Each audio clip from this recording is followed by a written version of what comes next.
Hi friends, welcome to 1C Recipes and Vlogs.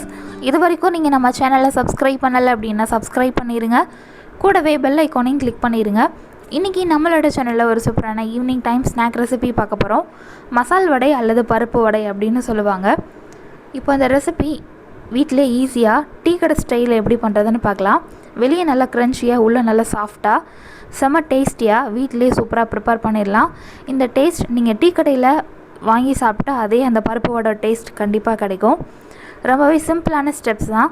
இப்போ இந்த recipe பண்ண ஸ்டார்ட் பண்ணிடலாம். இந்த வீடியோ ஃபுல்லாக பாருங்கள், கண்டிப்பாக உங்களுக்கு யூஸ்ஃபுல்லாக இருக்கும். இப்போ இந்த பருப்பு வடை பண்ணுறதுக்காக குழம்பு கடலை பருப்பு 2 சின்ன டம்ளர் அளவு எடுத்திருக்கேன். அதை ஒரு 5லேருந்து 6 மணி நேரம் கழுவிட்டு தண்ணி ஊற்றி ஊற வச்சுருக்கேன். அடுத்து ஒரு பெரிய வெங்காயத்தை நல்லா சின்னதாக கட் பண்ணி எடுத்திருக்கேன். அடுத்து 2 பெரிய பல் பூண்டு தோல் உரித்து தட்டி எடுத்து வச்சுருக்கேன். அடுத்து கொஞ்சமாக மல்லி இலை, 2 பச்சை மிளகாயை குட்டியாக சாப் பண்ணி எடுத்திருக்கேன். இப்போ நம்ம ஃபஸ்ட்டு என்ன பண்ணணும் அப்படின்னா, அந்த பருப்பை இந்த மாதிரி ஸ்ட்ரைனர் யூஸ் பண்ணி தண்ணியை வடித்து எடுத்துடணும். இப்போது நம்ம அந்த மசாலா அரைச்சிடலாம். ஒரு மிக்ஸி ஜார் எடுத்துக்கோங்க. அதில் ரொம்ப சின்ன சைஸ் பட்டை, ஒரு கிராம்பு, 1/2 டீஸ்பூன் அளவு சோம்பு, காரத்துக்கு ஏற்ற மாதிரி மிளகாய் வத்தல். நான் ஒரு 4லேருந்து 5 மிளகாய் வத்தல் ஆட் பண்ணியிருக்கேன். இதில் நீங்கள் பட்டை, கிராம்பு, சோம்பு ஆட் பண்ணுறதுக்கு பதிலாக கறி மசாலாவும் ஆட் பண்ணலாம். ஆனால் அது அந்த அளவு கடைகளில் கிடைக்கிற டேஸ்ட் கிடைக்காது. சும்மா கொஞ்சமாக ஒரு பாதி கையளவு பருப்பு மட்டும் சேர்த்து குறப்பாக ஃபஸ்ட்டு அரைச்சி எடுத்துகிட்டு வந்துட்டோம். இப்போது மீதி இருக்கிற அந்த கடலைப்பருப்பை சேர்த்துடலாம். தண்ணி இல்லாமல் ஃபஸ்ட்டு குறப்பாக அரைச்சிக்கோங்க. உங்கள் மிக்ஸி ஜார் சப்போஸ் சரியாக அரைப்படலை அப்படின்னா லைட்டாக தண்ணியை ஸ்ப்ரிங்கிள் பண்ணிக்கோங்க. கொஞ்சம் பருப்பு மட்டும் அரைக்காமல் எடுத்து வச்சுருக்கேன். அதாவது கொஞ்சம் அப்படின்னா 1/4 கப் அளவு எடுத்து வச்சுருக்கேன். அதை நம்ம அரைச்ச அந்த வடை மாவு கூட சேர்த்துட்டு நம்ம கட் பண்ணி வச்சுருக்கிற பச்சை மிளகாய், இடித்து வச்சுருக்கிற வெள்ளைப்பூண்டு சேர்த்துக்கலாம். வெள்ளைப்பூண்டு எதுக்கு சேர்க்குறோம் அப்படின்னா கடலைப்பருப்பு கேஸ் உருவாகும், அதனால் வெள்ளைப்பூண்டு சேர்த்துருக்கோம். வாசனையும் ரொம்ப நல்லாயிருக்கும் வெள்ளைப்பூண்டு சேர்க்குறதுனால.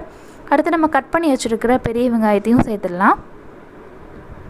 இந்த வெங்காயம் ஃபுல்லாக நமக்கு தேவைப்படாது, ஏன்னா மாவு நம்ம அரைச்ச பின்னாடி கம்மியாக தான் வந்திருக்கு. அதனால் நான் அதில் பாதி வெங்காயம் தான் யூஸ் பண்ணியிருக்கேன். மீதி வெங்காயத்தை நம்ம சமையலுக்கு யூஸ் பண்ணிக்கலாம். அடுத்து இதுக்கு தேவையான அளவு உப்பு சேர்த்துருக்கோம். அடுத்து நம்ம கட் பண்ணி வச்சுருக்கிற மல்லி இலை சேர்த்துருக்கோம். இப்போ இது எல்லாத்தையும் மிக்ஸ் பண்ணணும். மிக்ஸ் பண்ணிவிட்டு நம்ம வடை மாதிரி தட்டி எண்ணெயில் ஃப்ரை பண்ணி எடுக்கணும். மிக்ஸ் பண்ணிவிட்டு சால்ட்டோட அளவை செக் பண்ணிக்கோங்க. பத்தலை அப்படின்னா இந்த டைமில் ஆட் பண்ணிக்கோங்க. இந்த மாதிரி ஒரு மீடியம் சைஸ் அளவு பால்ஸாக எடுத்து நல்லா உருட்டிக்கணும். உருட்டிட்டு நம்மளோட உள்ளங்கை இருக்கும் பார்த்திங்களா, அதில் வச்சு இன்னொரு உள்ளங்கையால் அழுத்தணும்.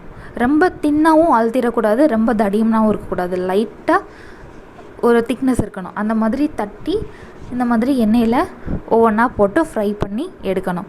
டீப் ஃப்ரை தான் பண்ணணும், ஷாலோ ஃப்ரை பண்ணக்கூடாது.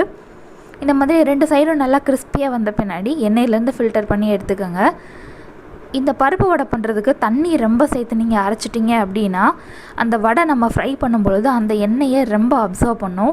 அப்போ ரொம்ப எண்ணெயாக இருக்கும். அதனால தான் தண்ணி ரொம்ப சேர்க்கக்கூடாது அப்படின்னு சொல்கிறாங்க.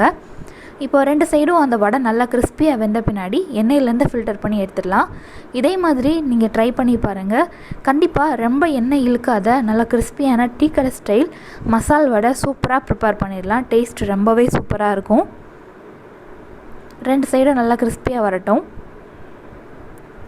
இதில் உங்களுக்கு விருப்பப்பட்டால் கருவேப்பிலை கூட சேர்த்துக்கலாம். நான் மல்லி இலை மட்டும்தான் ஆட் பண்ணியிருக்கேன். விருப்பப்பட்டால் நீங்கள் கருவேப்பிலை கூட சேர்த்துக்கலாம். இந்த மாதிரி எண்ணெயிலேருந்து ஃபில்டர் பண்ணி எடுத்துருங்க. சூப்பராக நல்லா கிறிஸ்பியாக டீ கடை ஸ்டைலில் மசால் வடை சூப்பராக ப்ரிப்பேர் பண்ணிட்டோம். இந்த ரெசிபி நீங்களும் ட்ரை பண்ணி பாருங்கள். கண்டிப்பாக 100% பர்ஃபெக்டான டீ கடை ஸ்டைல் ப்ளஸ் டேஸ்ட்டில் கிடைக்கும். இந்த ரெசிபி உங்களுக்கு பிடிச்சிருந்ததுன்னா கண்டிப்பாக லைக் கொடுங்க, எல்லாத்துக்கும் ஷேர் பண்ணுங்கள். மறக்காமல் நம்ம சேனலை சப்ஸ்கிரைப் பண்ணுங்கள். தேங்க்யூ ஸோ மச் ஃபார் வாட்சிங்.